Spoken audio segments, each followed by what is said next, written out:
Hi, this is Michael Thompson from Zoe, and I want to welcome you to the Wednesday Morning Rescue. This is our weekly audio encouragement offered through Zoe's daily orientation. What you are about to listen to is an excerpt from the Men's Heart of a Warrior Conference or the Zoe Women's Deepening Weekend Retreat. It is our hope that your heart finds strength, beauty, and courage for the life God has called you to live in the larger story. It was C.S. Lewis who once wrote, "Relying on God has to begin all over again every day, as if nothing had yet been done." It is our prayer that this devotional brings an orientation to your heart, settling you and equipping you to play your part well in the great love story set in the midst of the fierce battle. Today, may you experience the love of God, learning how to walk with Him and live free.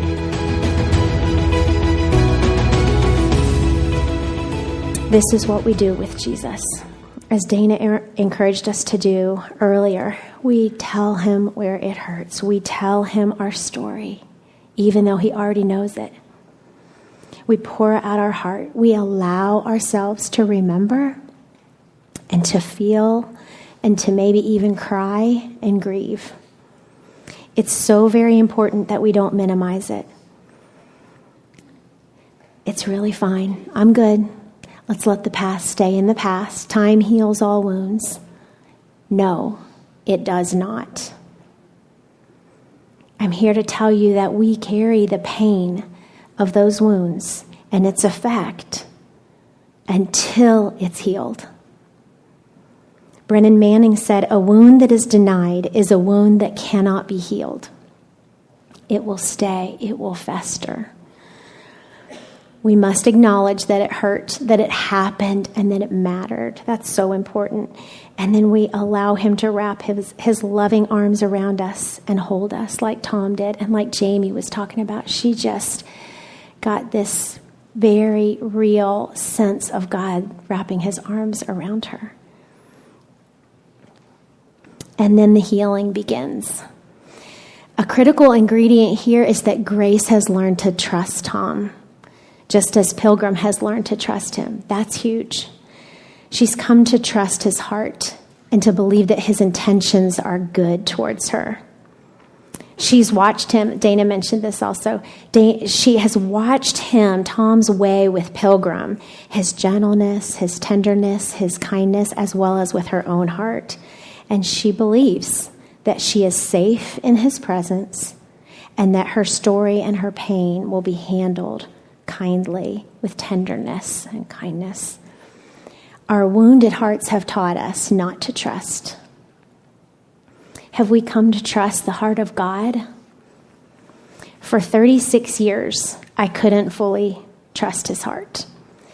Every time I was presented with the opportunity to let go of the thing that I was holding on to so tightly, you know how whether you're at a campfire and you put it in the fire or whatever, and wherever you are in whatever scenario, there are opportunities that we have to lay that down and to let that go. And I would say that I did. I would say that I trust you, but there was always this thing that I just could not let go of.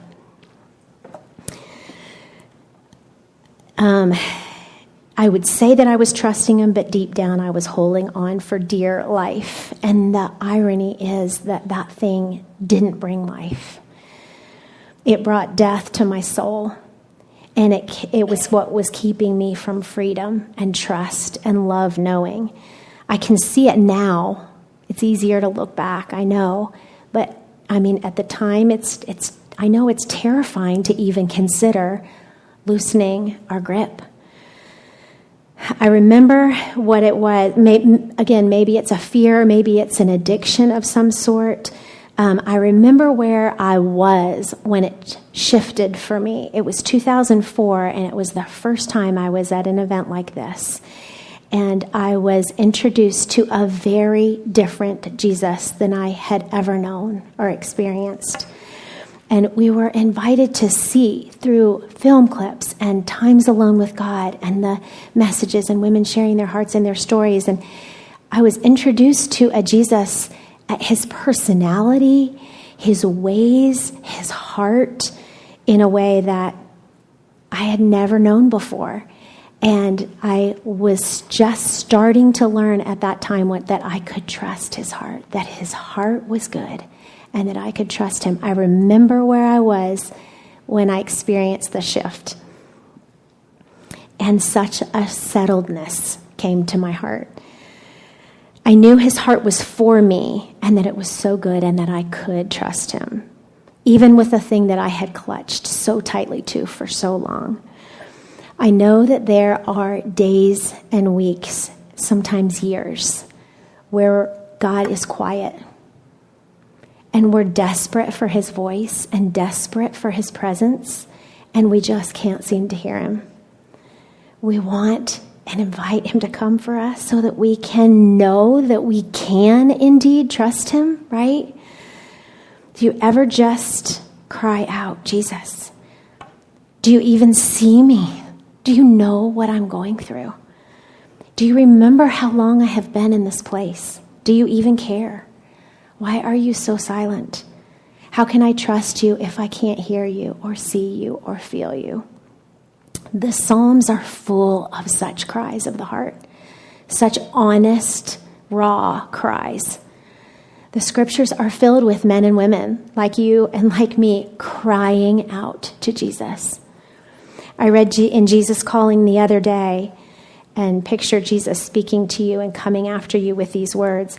There is no place so desolate that you cannot find me there. When Hagar fled from her mistress, Sarah, into the wilderness, she thought she was utterly alone and forsaken. But Hagar encountered me in that desolate place. There she addressed me as the living one who sees. We are seen. You are seen. You are not alone. We are not alone. In the place of our deepest pain and our deepest longing, our most profound disappointment, is the very place that Jesus longs to meet you. He longs to meet us. He longs to free us from the lies, the vows, the agreements, and the hold that our enemy has on our wounded hearts through those lies, vows, agreements. And it's his kindness that compels us. It woos us to him. It leads us to his heart. I cannot receive love if I don't trust. And I cannot receive healing if I don't trust. As Michael wrote in The Heart of a Warrior, you cannot be loved by someone that you don't trust. In the Psalms, King David said, you, O Lord, are strong, and you, O Lord, are kind. His kindness leads us to repentance. Romans 2:4 says, the riches of his kindness, forbearance, and patience. God's kindness is intended to lead you to repentance. And again, that repentance is just turning. It's just turning. In his book, The Healing Path, Dan Allender says, kindness disrupts the soul and calls it from death to life.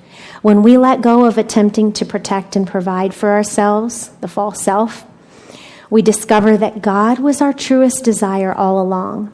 Kindness has the power to lead us to repentance. And then he goes on to say, kindness calls the heavy heart to struggle honestly with the Creator, with all the heartache and doubt that resides in our heart. God can bear our questions and rage and doesn't turn away in either fear or disgust.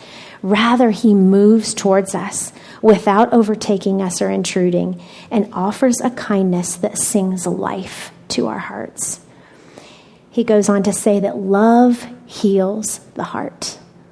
His love is what brings healing and every dimension of life to which it flows.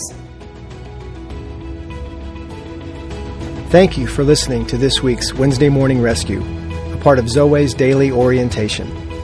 To sign up for the Daily Orientation, explore more information on Zoe's weekend retreats, or to order the book, The Heart of a Warrior, go to our website at www.zoe.org. That's www.zoweh.org.